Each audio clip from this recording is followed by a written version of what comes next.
Bonjour à tous et bienvenue dans ce nouvel enregistrement consacré à Plotin.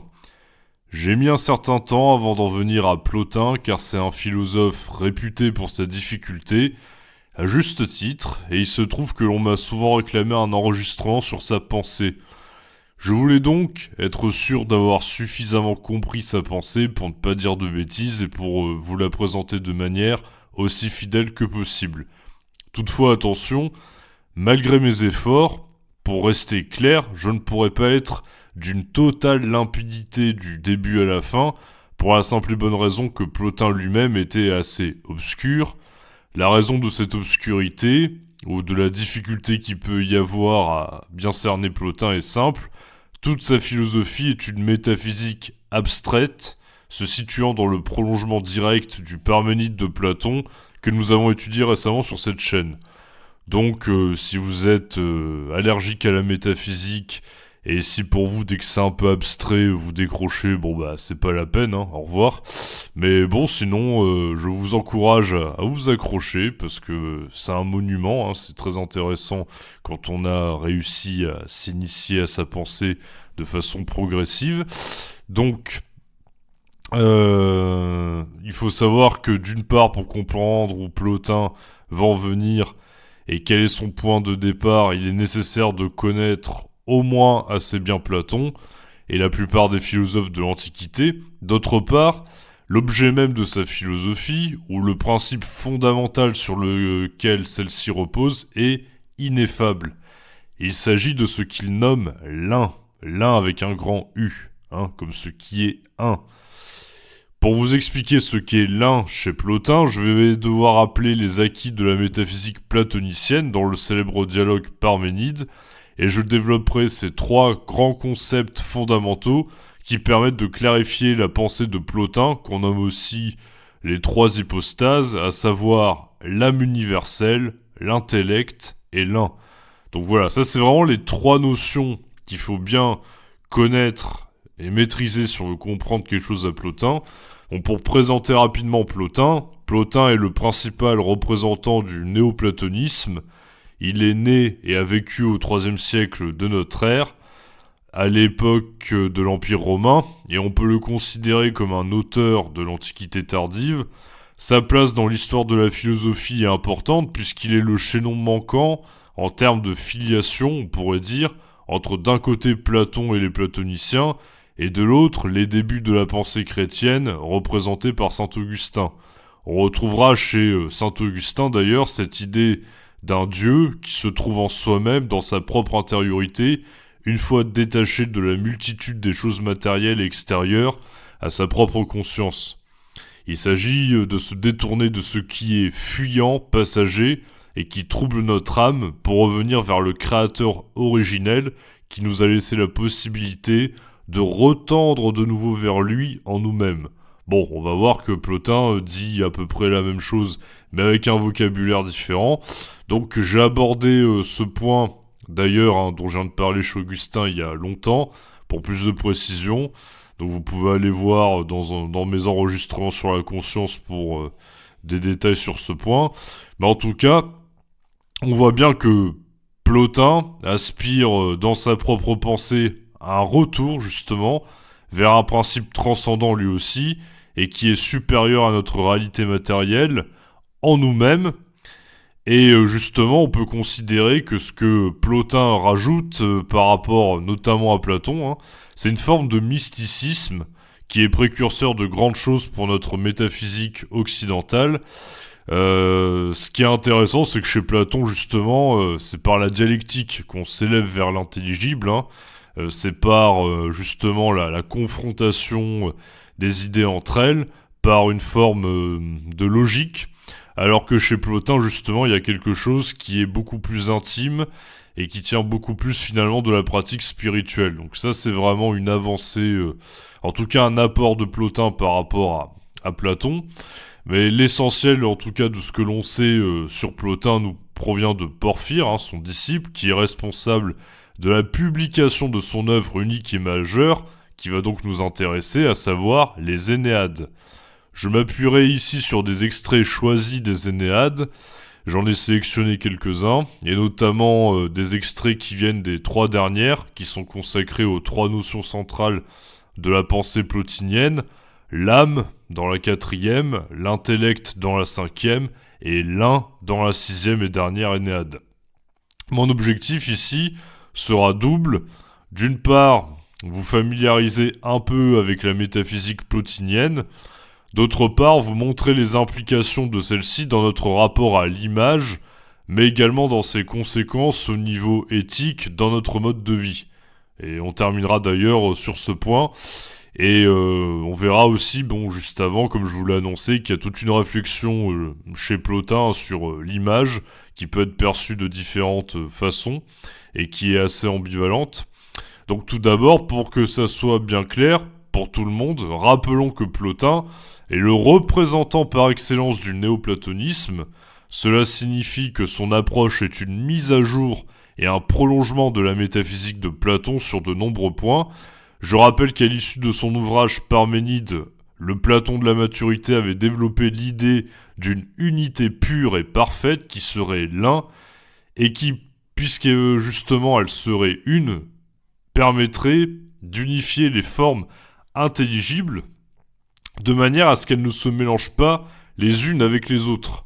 Pour résumer, il y a une réalité intelligible supérieure dans laquelle, je rappelle des choses basiques, parce qu'il faut bien que les prémices soient claires pour comprendre Plotin. Donc il y a une réalité intelligible supérieure dans laquelle se trouvent toutes les formes des choses que nous percevons au quotidien. La table imite une forme intelligible universelle qui est son idée, et toutes les tables sont reconnaissables malgré leurs différences en ce qu'elles sont le résultat d'une imitation d'un même modèle intelligible, qui serait davantage parfait, car la source originelle de toutes les tables produites à partir d'elles. On ne perçoit que des exemples de tables, mais il existe l'idée universelle et intelligible de tables dans un monde spirituel qui nous dépasse. Bon, voilà. Tout le monde, normalement, sait ça.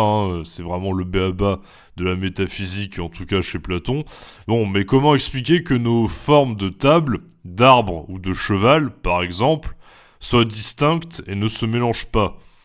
Parce qu'il y a une cohérence. Là, on n'a jamais vu un cheval avec des pieds de table, encore que, tiens, ça m'inspirerait bien une peinture de type surréaliste, bon bref. Donc, il y a une cohérence et une unité qui assurent aux formes intelligibles de même nature leur propre identité, et le fait que l'on soit toujours en mesure de distinguer les différents phénomènes, qui sont des imitations imparfaites de celles-ci.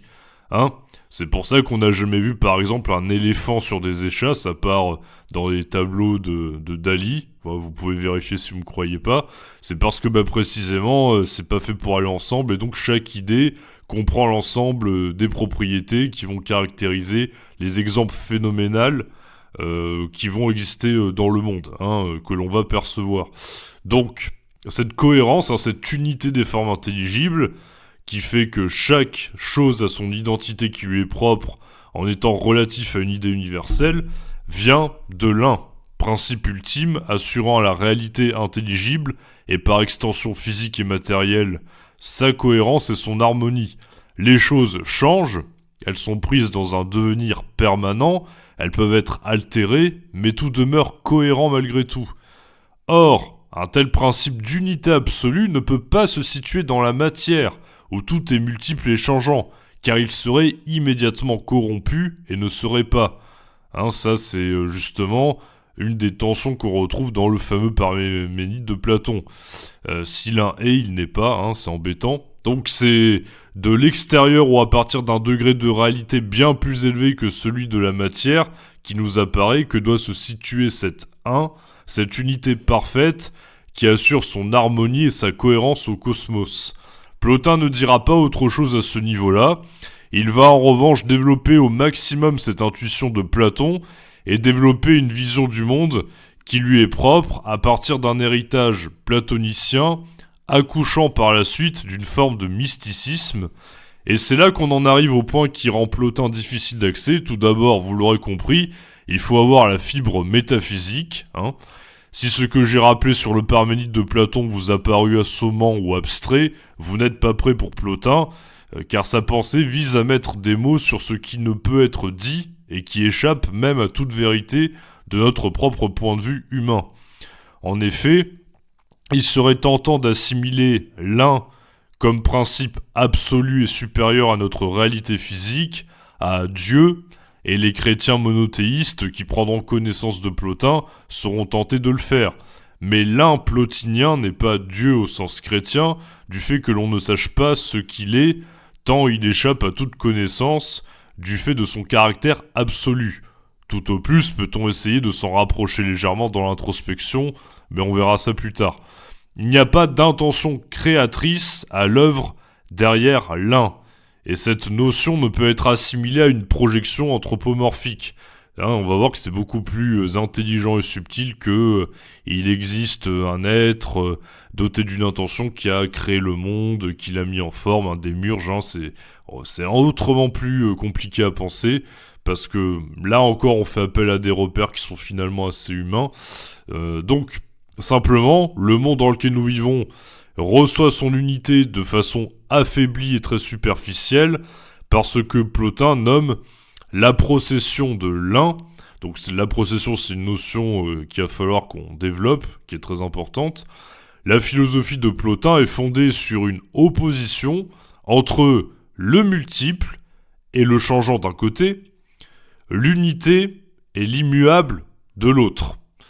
Les choses sont multiples, même quand nous les catégorisons de façon artificielle, en essayant de rassembler leurs qualités à partir de ce qu'il y a de commun, et en créant des noms communs, ces choses-là sont toujours sujettes au changement, elles se dégradent, il n'y a rien dans le monde qui permette d'ailleurs aussi d'expliquer leurs points communs, en tout cas quelque chose qui serait absolument intrinsèque à cette réalité, et le fait qu'ils soient identifiables, qu'ils aient une identité propre malgré leurs différences.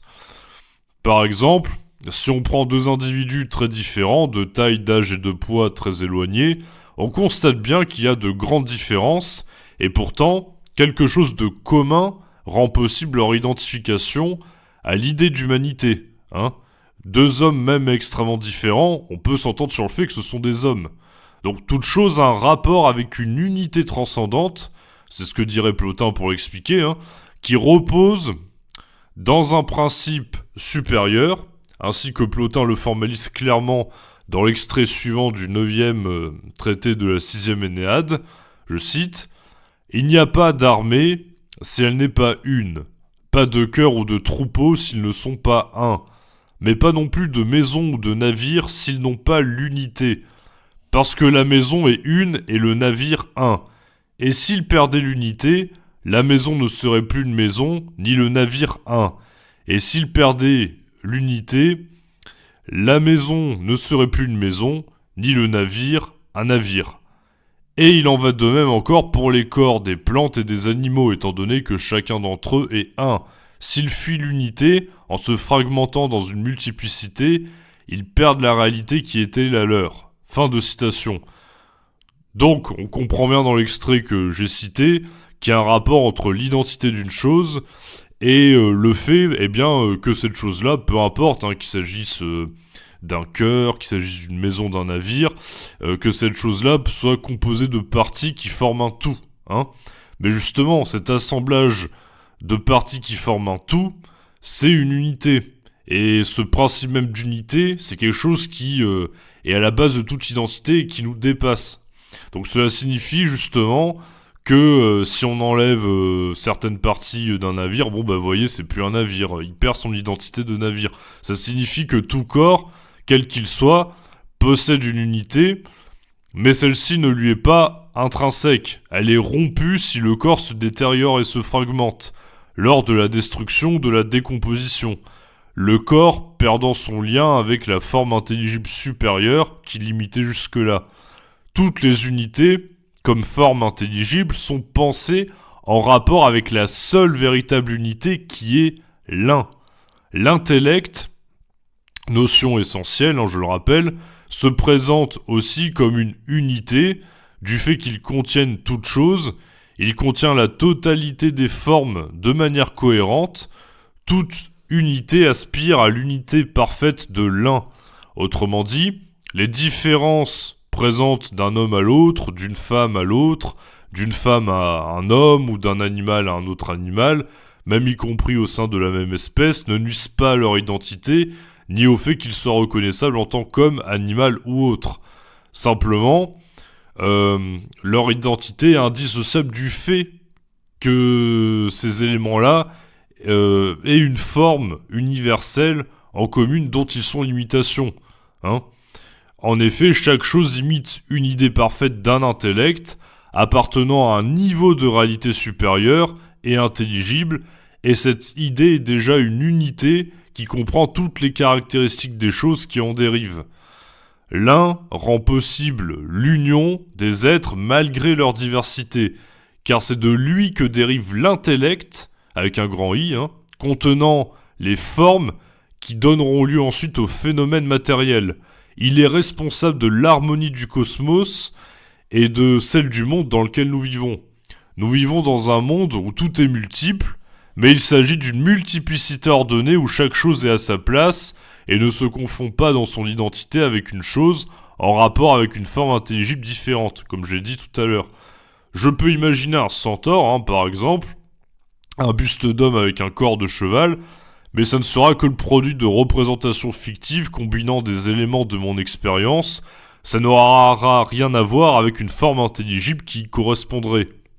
Ce mélange n'est donc pas possible car l'idée de centaure serait une représentation fictive et non une forme intelligible qui, elle, est ce qu'il y a de réel. Le centaure, finalement, c'est la combinaison de représentations mentales qui dérivent d'un écho affaibli de deux idées différentes qui sont l'idée d'homme et l'idée de cheval, pour le dire de façon technique. Donc, toutefois, il n'y a pas d'unité pure en dehors de l'un, et tout ce qui se tient en dessous de l'un est irrémédiablement multiple. Par exemple, l'intellect contient une multitude de formes intelligibles, elles-mêmes en rapport avec le caractère divisé du monde matériel dans le processus d'application des formes à la matière par l'âme qui se situe en dessous de lui. Dans ses 6e Énéades, au 9e traité, Plotin dit « C'est en vertu de l'unité que tous les êtres sont des êtres.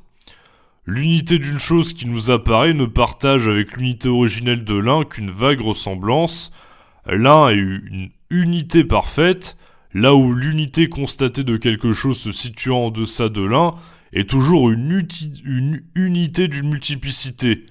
Une unité de quelque chose, par exemple, l'unité des composés matériels formant le bois d'un arbre ou l'unité des composés en pierre formant tel ou tel rocher, en vertu de l'unité de la forme de bois ou de rocher, qui elle-même procède de l'unité tout court, qui serait l'un.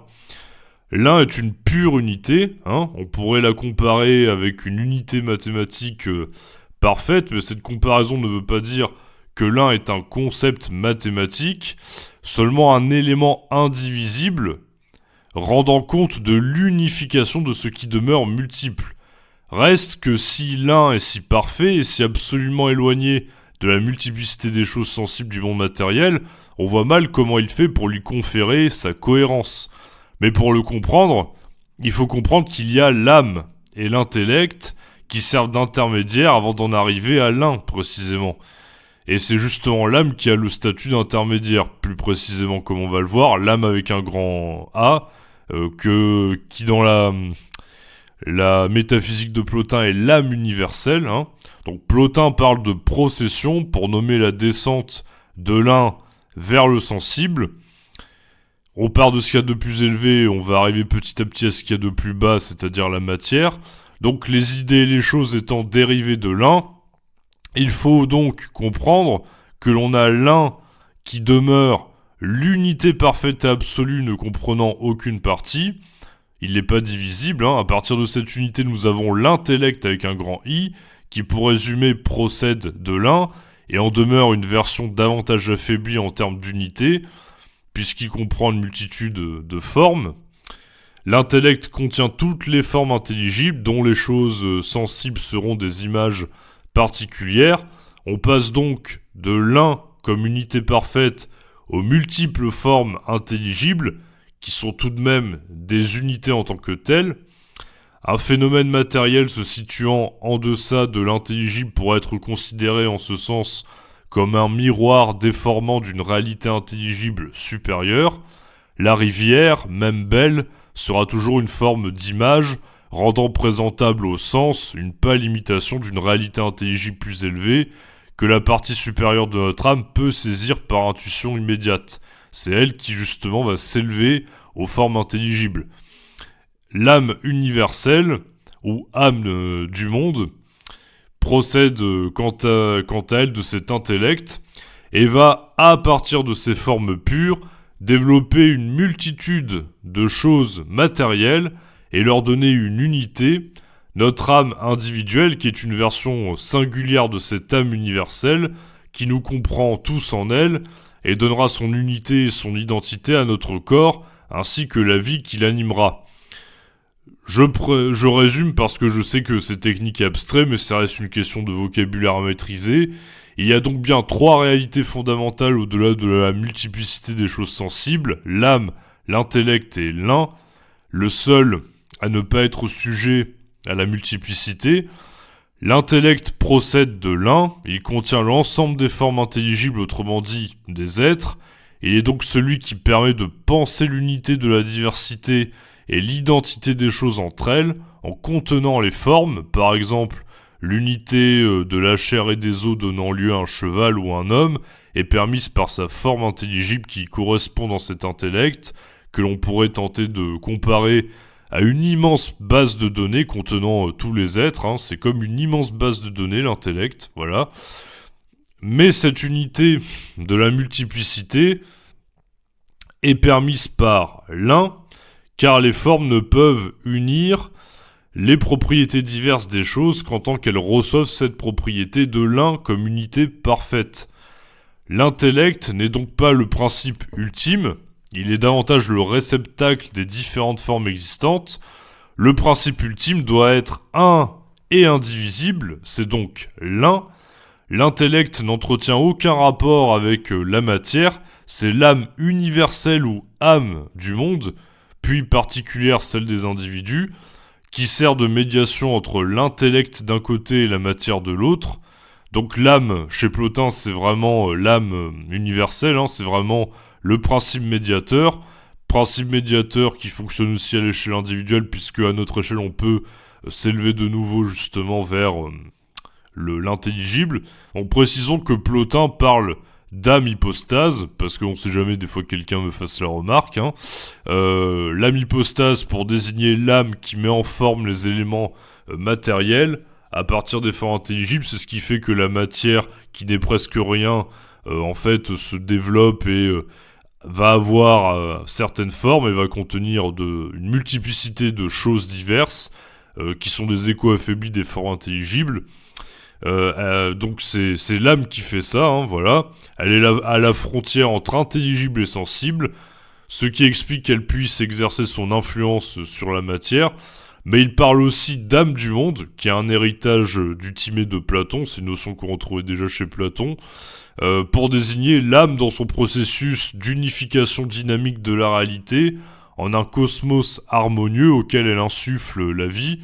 Donc, l'âme universelle chez Plotin est donc un principe intermédiaire qui permet de faire la jonction entre l'intelligible et le sensible, et qui fait que l'influence de l'un sur le monde dans lequel nous vivons est bien réelle.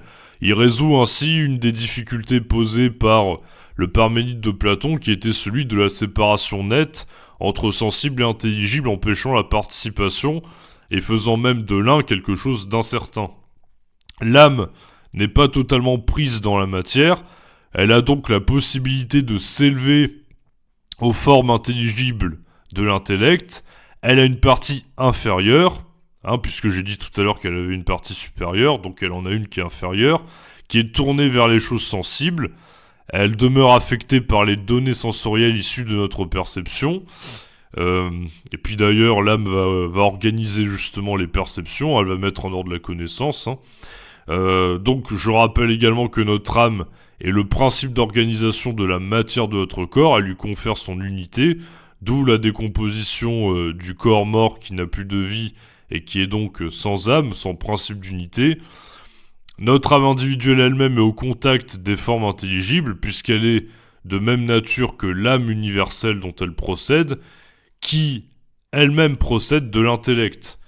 Il y a donc cette idée que la partie est toujours comprise dans un ensemble plus grand et plus général, un tout, ou abstrait qui la dépasse, un peu comme dans la pensée indienne, l'Atman comme âme individuelle qui serait en extase, en rejoignant l'âme du monde présente en toute chose, qui serait le Brahman, comme on l'a vu récemment en se penchant sur les Upanishads avant d'en venir au bouddhisme. Donc, on peut dire que tout principe supérieur est unificateur d'une multiplicité. Et en fait, au plus on s'élève en termes de degré de réalité, au plus on va tendre vers une unité parfaite, et au plus on descend, et au plus il y aura du multiple. Voyez ? Dans le monde sensible, dans celui qui est le plus bas, dans le monde matériel, je vais avoir une multiplicité de chiens ou de chevaux différents pour une seule forme de cheval ou de chien qui est universelle. Et cette forme-là, ça sera une forme qui sera une forme parmi d'autres, alors qu'au-dessus, il y a l'un, voyez ? Donc en fait, c'est très logique. Chaque ensemble est compris dans un ensemble plus synthétique, et tout en haut, il y a l'un. Vous voyez la logique ? C'est, on descend de l'un vers le multiple, il y a toujours plus de multiplicité dès qu'on atteint la matière, et à l'inverse, si on remonte, on retend vers une unité originelle. Bon, ça vraiment, c'est vraiment la base pour comprendre Plotin. Donc, grâce à notre âme, c'est grâce à notre âme que nous pouvons penser, mais l'âme ne produit pas les formes, mais les tient de l'intellect, en tant que principe supérieur. L'âme universelle, elle, diffuse les formes au niveau de la matière, lui donnant ainsi une certaine forme. C'est ce qui fait qu'elle n'est pas un pur chaos informe. Pour résumer, la matière est le résultat d'une procession de l'âme universelle, qui procède d'un principe plus élevé qu'est l'intellect, car c'est l'intellect qui lui donne les formes qu'elle va utiliser pour produire les divers phénomènes sensibles et matériels que nous connaissons. La procession va donc de l'unité parfaite vers quelque chose de toujours plus multiple et de toujours moins simple, et donc toujours plus imparfait. D'accord ? Donc, l'un est indivisible, tandis que l'intellect contient une multitude de formes intelligibles. L'âme, quant à elle, est à un point de transition entre le monde spirituel et le monde matériel. C'est pour cela qu'elle peut y développer les phénomènes. Elle est donc davantage en contact avec la multiplicité des choses changeantes et demeure responsable de celles-ci à partir de formes intelligibles davantage parfaites. Enfin, notre âme individuelle possède une partie inférieure en prise avec la multiplicité des images affaiblies, des formes intelligibles que sont les phénomènes, et une partie supérieure qui peut avoir l'intuition de ces formes intelligibles à l'origine de ces phénomènes. La procession est donc le mouvement permanent et immuable de descente du spirituel vers le matériel, de l'un vers le multiple, et la matière est donc en toute logique le lieu de la dispersion et du conflit éloigné de l'unité originelle de l'un. À l'opposition de ce mouvement de procession qui va de l'un vers le multiple, nous retrouvons celui de la conversion, où l'âme s'efforce ainsi de s'élever du multiple des choses sensibles vers l'un. Nous avons donc une âme permettant la connaissance, qui permet de saisir ce qui est réellement, les formes qui sont comprises dans un principe supérieur au-delà de notre âme, qui est l'intellect, en tant que principe supérieur. Les formes appartenant à l'intellect sont elles-mêmes multiples, bien que davantage unifiées que les choses matérielles. Elles se distinguent les unes des autres. On constate donc que la multiplicité est moins présente, mais elle est toujours présente, seul l'un étant étranger à toute comparaison ou dissociation, puisqu'il est un précisément. Et je sais que j'insiste beaucoup sur tous ces concepts et ces principes, mais c'est normal parce qu'ils sont abstraits, donc il faut vraiment les intégrer comme des définitions pour comprendre après les répercussions concrètes que ça va avoir sur notre vision du monde. Parce qu'on va voir que c'est pas juste du blabla, il y a des conséquences importantes. Le principe qui, lui, est absolument un, et qui assure aux formes leur unité, et leur spécificité se situe au-delà de toute essence, et encore au-delà de l'intellect. Ce qui est multiple ne peut pas être la source de l'unité des choses. Les formes intelligibles étant multiples, il doit donc y avoir un principe séparé et distinct de ces formes qui se trouvent au-dessus de celles-ci, c'est-à-dire l'un. L'un est donc la mesure de toute chose. Toute réalité possède une affinité plus ou moins proche avec ce principe, même nous, c'est pour ça qu'il faudrait essayer de retendre vers l'un. Afin donc de pouvoir être, il faut qu'il y ait forcément un minimum d'affinité avec l'un, puisque l'un est l'origine de tout. Car si elle n'avait aucune unité, elle ne serait tout simplement pas. Toute chose qui existe dans ce monde a une unité qui le caractérise. Il n'existe pas de chaos absolument désorganisé qui n'ait absolument pas d'unité. L'unité est la condition même de l'existence d'une chose. C'est pas pour rien du coup si l'un est la mesure de toute chose. C'est quelque chose qu'on peut constater empiriquement, paradoxalement. C'est ça qui est intéressant d'ailleurs. Donc, le processus de retour suit un cheminement ascendant. Tout d'abord, l'âme individuelle, en se détournant du sensible, se reconnecte à l'âme universelle, puisque je rappelle que l'âme universelle est au-dessus de notre âme individuelle, mais en réalité, c'est là un peu la même chose vu d'un autre point de vue, un point de vue beaucoup plus englobant. On procède de cette âme universelle en tant qu'individu. Ensuite, de l'âme universelle, elle s'élève vers l'intellect, où résident les formes intelligibles, et enfin elle dépasse l'intellect pour atteindre l'un, l'origine ultime de tout. L'homme appartient au monde sensible où tout est multiple. Il doit, dans son intériorité, amener son âme à remonter à l'intellect, et de cet intellect à l'un, qui est le principe suprême de toute chose, et l'unité parfaite par opposition à la multiplicité des choses sensibles qui nous apparaissent. Ainsi, une union mystique est établie avec ce qui demeure l'un, qui n'a rien à voir avec un dieu monothéiste doté d'intelligence comme je l'ai dit, et d'une intention, bien qu'il soit la source de tout ce qui existe, et un principe d'unité suprême au-delà de tout. Toute chose aspire à revenir à l'un. L'homme qui tend vers l'un accomplit ainsi une quête spirituelle. L'un est un principe qui échappe à toute forme d'anthropomorphisme. Il n'est d'ailleurs pas réellement pensable et échappe au cadre de la représentation. Notre âme n'est qu'une partie d'une âme universelle qui les contient toutes, celle-ci étant issue de l'intellect qui contient toutes les formes intelligibles à l'origine des phénomènes matériels. L'un unifie au-delà de toute représentation possible les formes intelligibles de l'intellect. Bon, j'ai résumé les grandes lignes de la métaphysique plotinienne et j'ai lourdement insisté sur chaque point pour que ça soit bien intégré dans l'intellect de chacun, l'intellect individuel bien sûr, mais certains mystères demeurent, et notamment un point difficile à comprendre, comment se déroule la procession puis la conversion.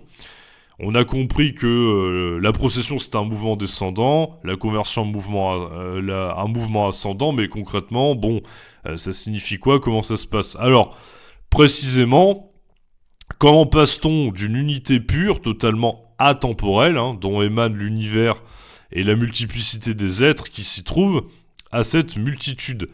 La piste de la génération, de la création de l'intellect par l'un semble exclue, puisque l'un n'est pas un dieu doté d'intention, bien qu'il soit synonyme de bien, car responsable de l'harmonie du tout chez Plotin.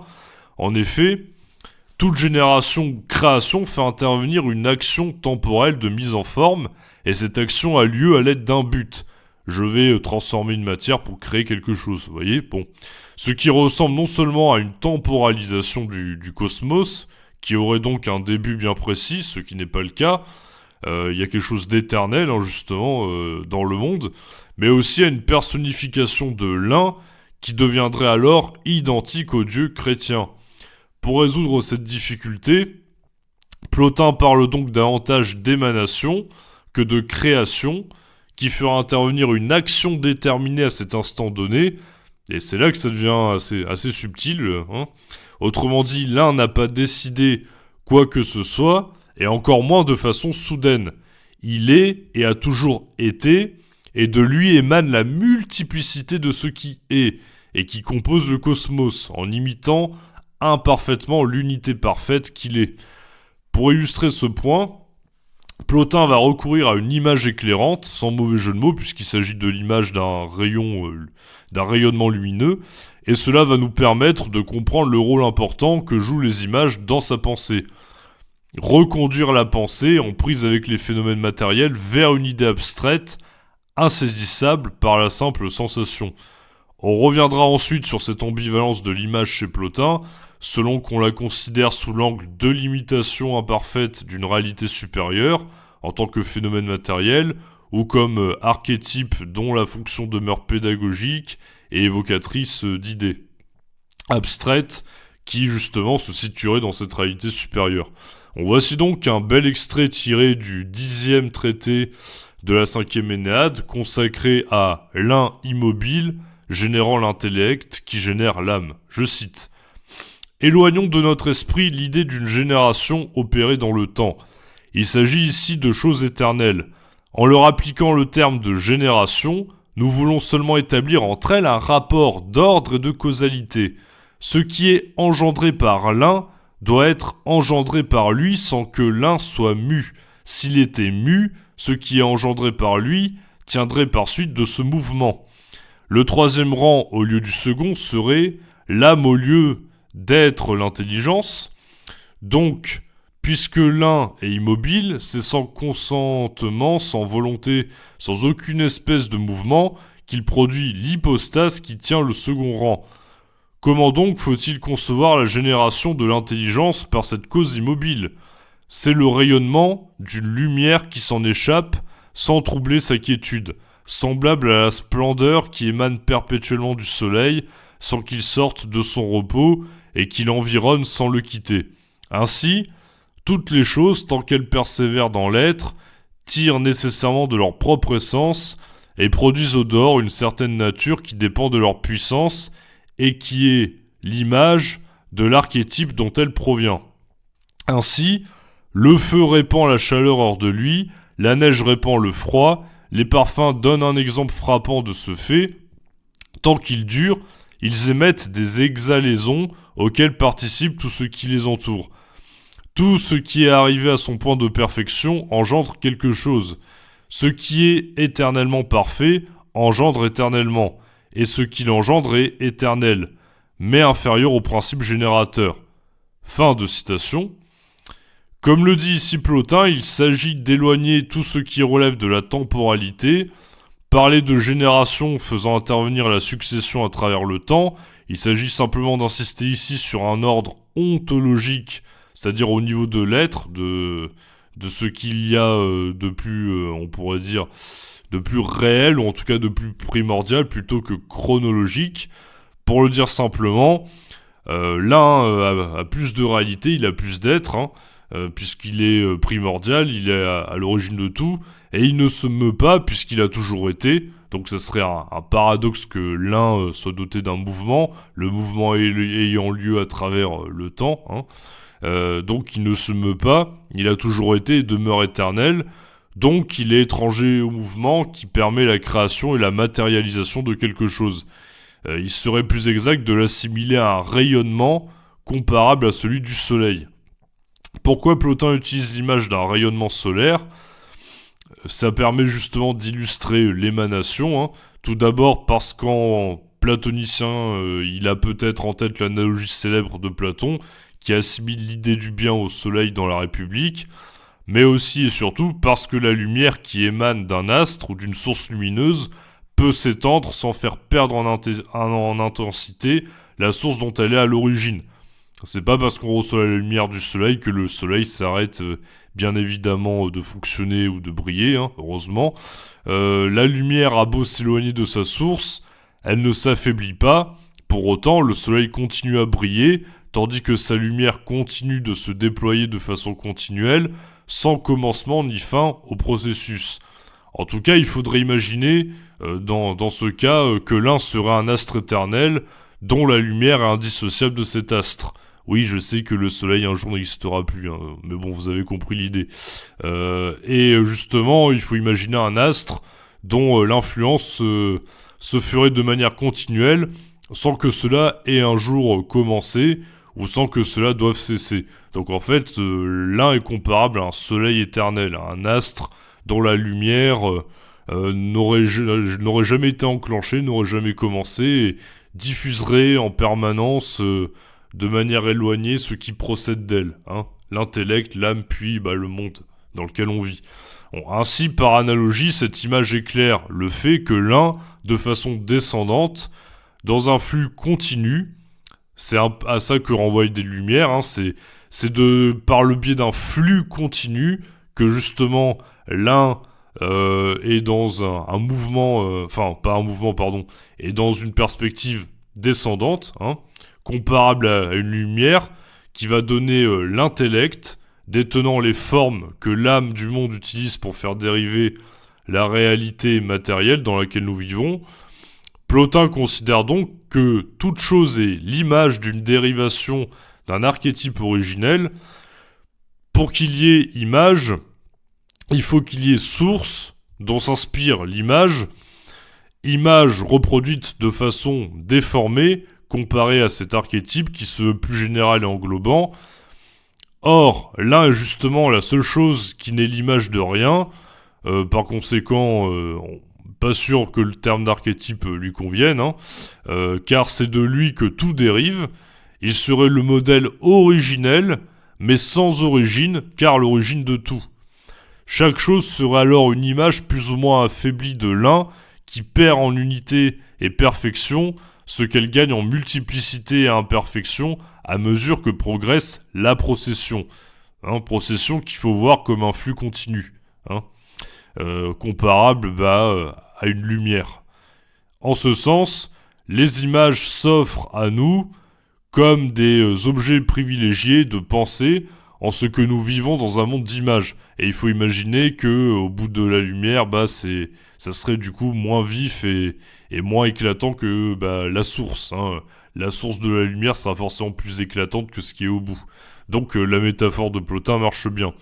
On vit dans un monde d'images. Alors, un monde d'images, quand je dis ça, il faut l'entendre dans le sens, un monde d'apparence, on pourrait dire au sens platonicien, mais plus précisément, un monde d'éléments qui imitent toujours de façon affaiblie un modèle, hein.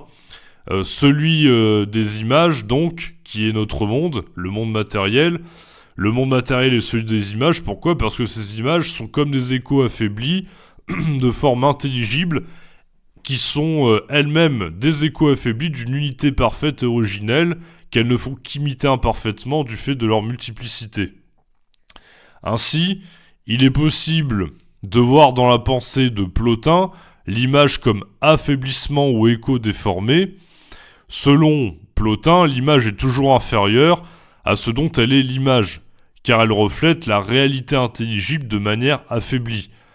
Chaque niveau d'émanation, de l'un à l'intellect, de l'intellect à l'âme et de l'âme à la matière, implique une perte d'unité de perfection, comme on l'a déjà vu. Ainsi, les images sensibles sont des miroirs déformant des formes intelligibles. Elles participent à ces formes, mais de manière dégradée. Ce caractère déformé explique pourquoi les images sensibles ne peuvent jamais pleinement représenter leur source intelligible.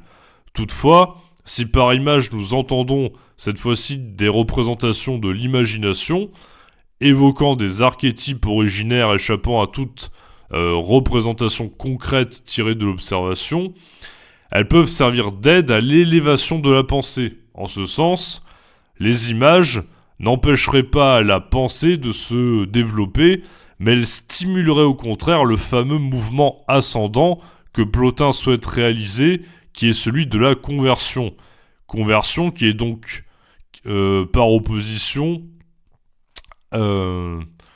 à justement ce qui va de manière descendante, de manière ici ascendante, donc par opposition à la procession, va du multiple vers l'un. L'image peut alors être entendue comme médiation pour l'ascension. Vous voyez, donc l'image, elle est réhabilitée en ce sens par Plotin, et elle va constituer un point de départ possible pour une ascension spirituelle dans le cadre du mythe ou de la contemplation artistique, par exemple. Les images peuvent devenir des médiations qui orientent l'âme vers sa source. C'est notamment le cas dans l'analogie avec le beau sensible, qui, bien qu'imparfait, peut susciter dans l'âme un désir de remonter vers le beau intelligible. C'est parce que, oui, pour Plotin, quand une œuvre d'art est belle, c'est parce que, justement, elle imite de manière imparfaite l'unité de l'un. Donc, c'est ça qui confère sa beauté à l'art, qui lui confère justement son caractère harmonieux. Et donc, ça vient de l'imitation de la perfection et de l'harmonie de l'un. Et au plus une œuvre se rapproche de l'unité parfaite de l'un, au plus elle sera belle, vous voyez. Donc, de manière similaire, les mythes, les symboles ou les représentations poétiques, comme celle d'Ulysse, peuvent jouer un rôle pédagogique en aidant l'âme à se détourner du monde matériel pour s'élever. Donc pas forcément ici à partir de la beauté, mais de façon évocatrice. Par exemple, le mythe de l'Odyssée d'Homère, bien connu, est utilisé comme métaphore pour illustrer l'autre mouvement qui est ascendant, celui de la conversion, par opposition au mouvement descendant de la procession, symbolisé par le rayon lumineux. Dans l'Odyssée, Ulysse cherche à rentrer à Ithaque, qui est sa patrie et sa ville natale, et sa route est longue et semée d'embûches, notamment à cause de la malédiction de Poséidon, dont il s'est attiré les foudres. Ici, la patrie symbolise l'un, vers lequel l'âme doit s'en retourner, car elle est à l'origine de toute chose, y compris elle-même. C'est donc comme si elle effectuait un long chemin, difficile pour revenir chez elle, dans sa patrie, et qu'à l'instar d'Ulysse, tout son bonheur et sa plénitude en dépendaient. Parce que Ulysse ne rêve que d'une chose, c'est justement de revenir auprès des siens, de revenir dans sa patrie qu'il a vu naître, vous voyez. Eh bien, l'âme, pour Plotin, c'est pareil, par analogie, elle rêve de revenir dans sa patrie, au plus près de l'un, vous voyez. Donc le périple d'Ulysse évoque instantanément la difficulté que nous avons, une fois nés dans un corps, appartenant au monde de la matière où tout est divisé et conflictuel, à retrouver l'unité primordiale de laquelle le monde émane originellement. Ainsi, les mots, en utilisant les images familières comme support, le rayon lumineux du soleil, lui-même responsable de la vie sur Terre, peuvent faciliter la compréhension et l'ascension vers l'un, dont la dimension abstraite exige un gros effort intellectuel pour être appréhendé. Il est fort probable que tout ce que je développe ici ne puisse pas être facilement compris par tout le monde, puisque c'est de la métaphysique de très haute voltige, mais au moins, par ce détour imagé, Plotin nous montre que l'abstraction la plus pure peut nous être rendue plus accessible, via justement des mythes familiers. La familiarité de Ulysse, que tout le monde connaît, normalement, enfin, il me semble, ça nous aide à mieux comprendre justement ce point-là. Pareil pour le rayon lumineux, tout le monde a déjà vu un rayon lumineux, tout le monde voit comment ça fonctionne, donc ça aide. L'entreprise même de Plotin, qui consiste à conceptualiser ou à illustrer ce qui échappe à l'observation. Tout au plus, peut-on dire que l'harmonie et l'unité des choses qui nous entourent sont l'effet de ce fameux un que l'on ne peut pas voir ou sentir. Et également une leçon sur les limites du langage. Oui, parce que un petit malin pourrait déjà écrire en commentaire ou dire, s'il ne m'a pas écouté jusque-là, oui, Plotin, il parle d'un truc qui reconnaît lui-même qu'il échappe à toute vérité, à sa pensée, alors pourquoi il parle en fait, Ouais, oui, sauf que on ne peut que suggérer métaphoriquement ce que l'on peine à penser. Mais c'est pas parce qu'on peine à penser quelque chose que ça correspond à rien. C'est ça que justement certaines personnes bas du front ont un peu du mal à comprendre. C'est que on peut peiner à penser quelque chose de manière abstraite, et ce quelque chose pourrait tout aussi bien justement appartenir à un ordre de réalité bien supérieur au nôtre. Pour ça qu'on a du mal à mettre des mots dessus, mais ça veut pas dire que ça n'existe pas pour autant. Si on accorde vraiment un crédit à la démarche de Plotin. Donc je cite de nouveau Plotin avec une synthèse des chapitres 13 et 6 de la 5e Énéade qui portent sur ce point. Le principe suprême est véritablement ineffable. Nous ne saurions le connaître ni le saisir par la pensée. Nous ne savons ce qu'il faut dire et cependant nous parlons de l'ineffable et nous lui donnons un nom, voulant nous le signifier dans la mesure du possible. Fin de citation. Donc là, clairement, Plotin, il vous répond « Ouais, bah, je lui donne quand même un nom à l'ineffable et je vous embête, hein. » Donc, en tout cas, j'essaye. On peut pas dire ce qu'est l'un, seulement ce qu'il n'est pas. Vous voyez ? C'est ça la subtilité. Tout du moins, on sait ce qu'il n'est pas. On sait déjà que c'est pas le multiple, hein, par opposition. Et que c'est pas la matière, qu'il n'est pas contenu dans la matière, qu'il est premier, etc.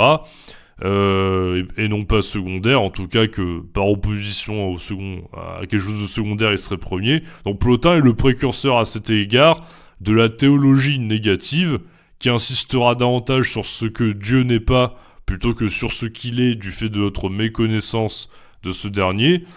Par ailleurs, il est à la limite d'admettre que son entreprise est paradoxale, puisque le mot « un » tente déjà de conceptualiser ce qui n'est même pas pensable, tant il dépasse toute pensée basée sur les formes qui sont des idées présentes dans un intellect supérieur, lui-même déjà difficilement pensable ou représentable. Hein. Donc ainsi, la pensée peine à se fixer sur ce qui est abstrait, ce qui rend la philosophie de Plotin en toute logique difficile d'accès pour le non-métaphysicien qui se sera sans doute déjà arrêté au bout de 3 minutes de cet enregistrement s'il est endurant, 10 minutes si c'est vraiment un pro-chevalier, car notre corps, mais ça en fait Plotin l'explique, hein, ce que je viens de dire, c'est parce que notre corps est la partie inférieure de notre âme, eh ben elle est en prise avec nos sensations, qui risquent de s'égarer dans la multiplicité des phénomènes matériels qui apparaissent. Donc on est en prise avec le concret, et on a du mal du coup à revenir à des notions qui sont abstraites, qui sont aussi vertigineuses, hein. Et il y a d'ailleurs une opposition intéressante chez Plotin entre la simplicité de l'un, synonyme de bien, comme premier principe transcendant, et la multiplicité des choses matérielles qui s'offrent à nos sens et qui, selon lui, sont le commencement du mal.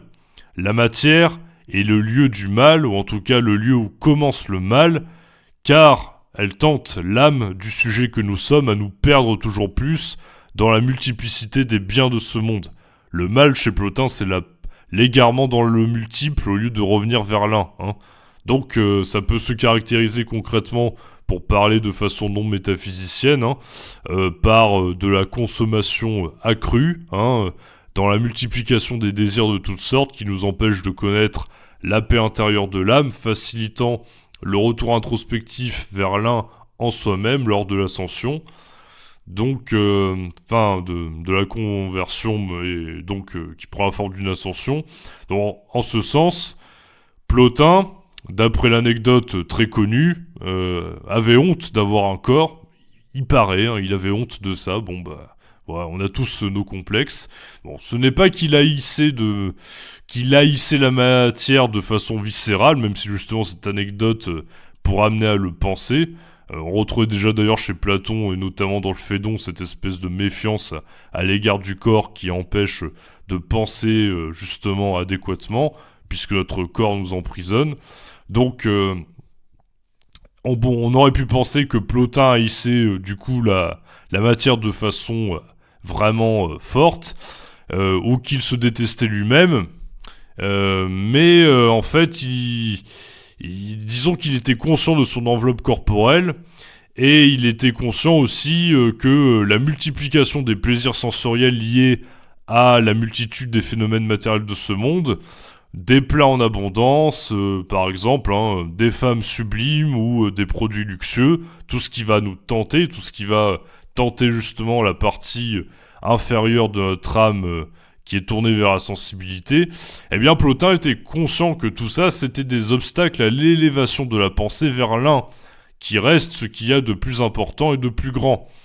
Les phénomènes multiples et changeants du monde matériel et la soif intarissable qui y est associée ne sont pas nécessairement condamnables, avec modération, hein, mais ils sont des images comme écho affaiblie de ce qu'il y a de plus grand et de plus élevé, les formes intelligibles de l'intellect, puis l'un. Elles empêchent potentiellement notre pensée de faire l'expérience dans notre intimité de cette unité parfaite et primordiale qui constitue le point le plus élevé auquel la pensée puisse potentiellement, justement, accéder. Donc, dans l'absolu, les images imparfaites des formes intelligibles qui stimulent nos sens sont donc un obstacle potentiel à la pensée dans ce qu'elle a de plus grand en elle. L'un auquel elle peut remonter dans la conversion.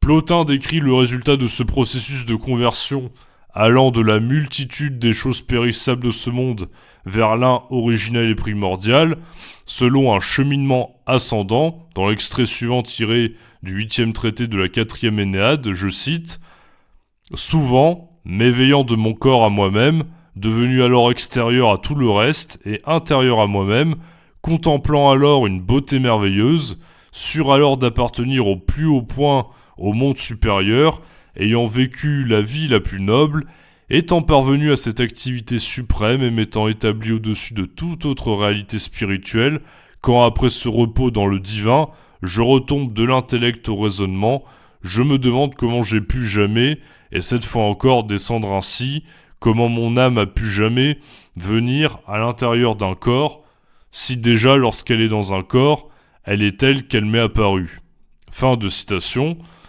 Ici, on mesure l'étonnement de Plotin, lié à l'élévation mystique, à ce qui se passe de toute image, et va au-delà même de toute idée, et donc de toute pensée, se rapprocher, ne serait-ce qu'un peu de l'un, dans l'introspection, plonge dans un état second, où le corps semble même devenir secondaire. Il s'agit d'un état d'éveil à la vérité la plus haute et la plus ineffable qui soit, dont émane tout ce qui, y compris originellement nous-mêmes, émane par conséquent tout ce qui est, et donc nous-mêmes aussi en tant qu'âme individuelle appartenant à un ensemble plus grand, dérivant originellement de l'un. Dans l'introspection mystique, l'âme va abolir momentanément le lien du désir tourné vers l'extérieur, qui la rattache à la multitude des choses matérielles qui l'entourent. Plotin compare souvent ce cheminement à la sculpture d'une statue. L'âme est comme une pierre brute que l'on doit tailler et polir pour faire émerger sa véritable beauté intérieure.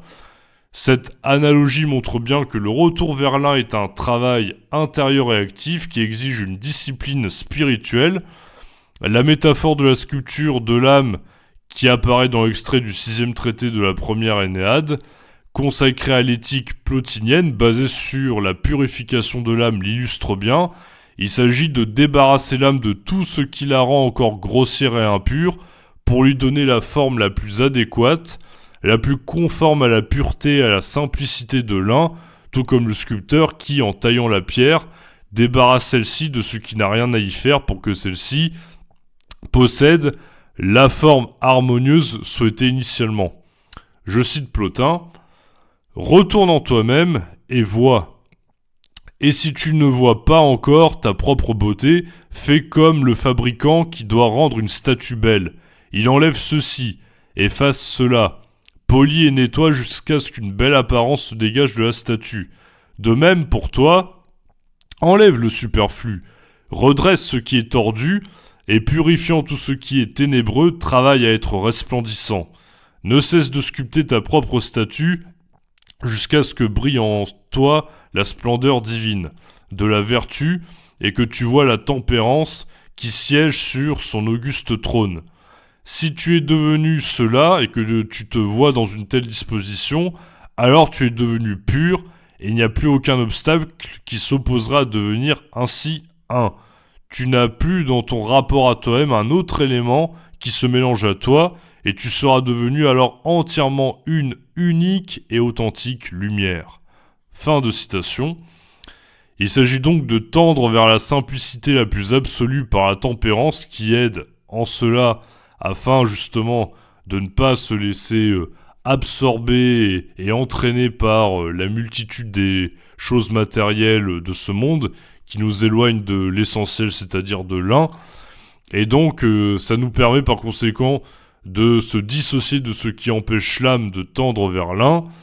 L'âme est sculptée, faite sur mesure, ou plutôt devient une pleine mesure, détachée du multiple, pour se réconcilier avec l'un, de la même façon que la beauté de la statue du sculpteur vient de sa proximité avec la simplicité et la beauté harmonieuse et originelle de l'un, qui confère son harmonie au cosmos en servant de modèle à l'intellect, servant de modèle à l'âme universelle, comme on l'a vu.